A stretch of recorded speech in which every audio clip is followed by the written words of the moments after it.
আগামী প্রেসিডেন্ট নির্বাচনে সরে দাঁড়াতে হলো বয়স ও অসুস্থতার কারণে, সতীর্থদের পরোক্ষ চাপে।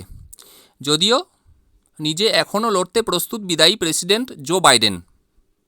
নমস্কার বন্ধুগণ, আজকের এই ভিডিওতে আমি আপনাদের একটা সংবাদ প্রবন্ধ পাঠ করে শোনাব। আসুন তাহলে দেরি না করে শুরু করা যাক। নিজেকে প্রেসিডেন্ট হওয়ার লড়াই থেকে সরিয়ে নেওয়ার কথা ঘোষণা করে জোসেফ বাইডেন যখন জানালেন তরুণ কণ্ঠের জন্য একটা স্থান ও সময় আছে, 51 বছর পূর্বের ইতিহাস কড়া নাড়ল যেন। ডেমোক্র্যাট প্রার্থী হিসাবে তিনি যখন নির্বাচন জেতেন তার বয়স ছিল 30 বছরের সামান্য কম। সেনেটর হওয়ার ন্যূনতম চৌকাঠে পৌঁছনোর 30 বছরের আগেই সংবাদ মাধ্যম ঝাঁপিয়ে পড়েছিল তার উপর। তরুণ এলভিস প্রেসলির মতো জুলপির অধিকারী সুদর্শন বাইডেন তখনই তারুণ্যের জয়গান গেয়েছিলেন, বলেছিলেন অল্প বয়স্কদের রাজনীতি ও প্রশাসনে আসা আমেরিকার জন্য শুভ কথা। কিন্তু আজ এই অশীতিপর বৃদ্ধ কিছুতেই বুঝতে চাইছিলেন না যে মশালটা তার হাতে আর থাকছে না। কালের নিয়মে তিনি অশক্ত, জরাগ্রস্ত। রিপাবলিকান প্রতিদ্বন্দ্বী পরাক্রান্ত ডোনাল্ড ট্রাম্পের সঙ্গে টেলিভিশন বিতর্কে কথার খেই হারালেন। দৃশ্যতই অপ্রতিভ বাচনে কণ্ঠ বুঝেও আসছিল তার। সেই 30 বছরের টকবগে তরুণের এক ক্লান্ত রিক্ত ছায়া ছাড়া আর কিছুই নন তিনি। আরও যেন বেশি করে বুঝল আমেরিকাবাসী। তার দ্বিতীয়বারের জন্য নির্বাচনে দাঁড়ানো নিয়ে আপত্তির তরঙ্গ ছিলই ডেমোক্র্যাট শিবিরে। এরপর তার দ্রুত ঢেউয়ের আকার নিল। হাউস অফ রিপ্রেজেন্টেটিভসের প্রাক্তন স্পিকার ন্যান্সি পেলোসির মতো বেশ কয়েকজন শীর্ষস্থানীয় ডেমোক্র্যাট নেতা-নেত্রী বাইডেনকে দলের স্বার্থে প্রেসিডেন্ট হওয়ার লড়াই থেকে সরে দাঁড়ানোর আর্জি জানান। সেই তালিকায় ছিলেন প্রাক্তন প্রেসিডেন্ট বারাক ওবামাও। গোড়া থেকে যে প্রত্যয় দেখিয়েছিলেন তা আর ধরে রাখতে পারলেন না বাইডেন। টেলিভিশন বিতর্কের পর সর্বনাশ আসন্ন তা তার মতো পোড় খাওয়া রাজনীতিবিদ বোঝেননি তা তো নয়। আর তাই ভিতরে ও বাইরের প্রবল চাপের মধ্যে পড়ে এই অভূতপূর্ব পদক্ষেপ। প্রেসিডেন্ট হওয়ার দৌড় শুরু করেও নির্বাচনের 3.5 মাস আগে জানিয়ে দিলেন তিনি সরে যাচ্ছেন। মশাল অন্যের হাতে তুলে দেবেন দেশের ভালো চান বলে। আপাতত এটুকু লক্ষণীয়, তিনি সরে দাঁড়ানোর পর তার দল এবং গোটা দেশেই মিশ্র আবেগের ছড়াছড়ি। তার 11 মিনিটের বিদায়ী বক্তৃতার পর হোয়াইট হাউসের সামনে মানুষের ভিড়, তাদের হাতে প্ল্যাকার্ড গত 4 বছরে তার কাজের জন্য। যদিও বাইডেনের সরে দাঁড়ানো আমেরিকার নির্বাচনে কীভাবে প্রভাব ফেলবে তা বলার সময় এখনও আসেনি। আপাতত বাইডেনের এই হার মানতে না চাওয়া এবং পরিশেষে বাস্তবতার কাছে আত্মসমর্পণের সিদ্ধান্ত এবং বহু টানাপোড়েনের মধ্যে দিয়ে যাওয়া তার ব্যক্তিসত্তা, এই দুইয়ের মধ্যে জল অচল কোনো পাঁচিল নেই বলেই মনে করছেন বিশেষজ্ঞরা। বরং তা একে অন্যের সঙ্গে সম্পৃক্তও বটে।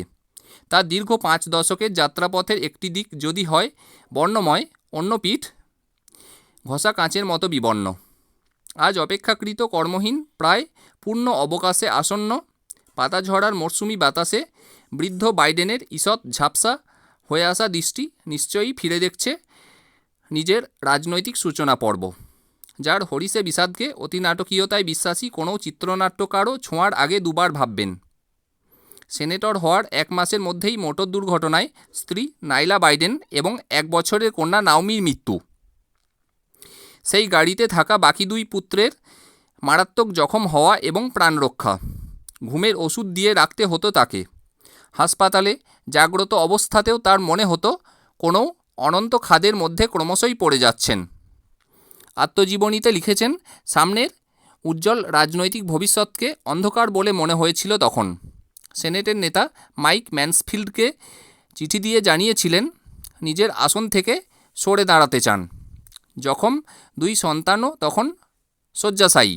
তাদের সবার পাশে ছিলেন অতন্দ্র বাইডেনের বোন ভ্যালেরি। ম্যানসফিল্ড এবং বিশেষত ভ্যালেরি তাকে বোঝাতে সক্ষম হন যে একজন দায়িত্বশীল পিতা এবং সেনেটর হওয়ার মধ্যে পরস্পর বিরোধিতা নেই। রাজনীতির মূল স্রোতে ফিরতে রাজি হন বাইডেন। ওয়াশিংটন থেকে কর্তারা আসেন তার হাসপাতালে। 1973 জানুয়ারিতে তার হাসপাতালে ঘরে হুইল চেয়ারে নিয়ে আসা হয় 2 পুত্রকে। তাদের সবার উপস্থিতিতে সেনেটর হিসাবে আনুষ্ঠানিকভাবে শপথ গ্রহণ করেন বাইডেন। সংক্ষিপ্ত বক্তৃতায় জানান, 6 মাসের মধ্যে যদি দেখেন একজন যোগ্য পিতা এবং সেনেটরের ভূমিকার মধ্যে সংঘাত হচ্ছে, সরে দাঁড়াবেন। নিজের শহর থেকে অ্যামট্র্যাক রেলে ওয়াশিংটন যাতায়াত করতেন সে সময়, যাতে সন্ধ্যার মধ্যে ফিরে ছেলেদের সঙ্গে থাকতে পারেন। কিছুটা ধাতস্থ হওয়ার পরে সাংবাদিকদের বাইডেন জানিয়েছিলেন তিনি সবার সেনেটর হতে চান, সবার কথা শুনতে চান, শুধুমাত্র নিজের দলেরই নয়। বলেছিলেন, আমার বয়স 30, এই মুহূর্তে সবচেয়ে কম বয়সী সেনেটর আমি। যদি নিজের তাস ঠিকমতো ফেলতে পারি এবং ভালোভাবে চলতে পারি, হয়তো আরও 40 বছর এখানে থাকতে পারব। অমোঘ ভবিষ্যৎবাণী।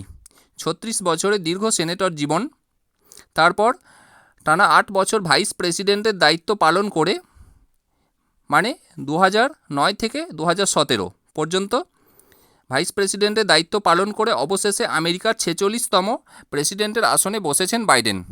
বিপুল ব্যক্তিগত বিপর্যয়, সেই অনন্ত ভার্টিগো থেকে মুক্তি পেতে তিনি তার রাজনীতি এবং কর্মজীবনকে আঁকড়ে ধরেছিলেন, যা তার চামড়ার অংশ হয়ে গিয়েছিল এতদিনে। 2015 সালে ক্যান্সারে আরও এক সন্তানের মৃত্যুর পরেও যা বাইডেনকে অবিচল রেখেছিল। আর তাই তাসের দানটা হাত থেকে যে একসময় ছেড়ে দিতেই হয় তা মেনে নিতে পারছিলেন না হয়তো।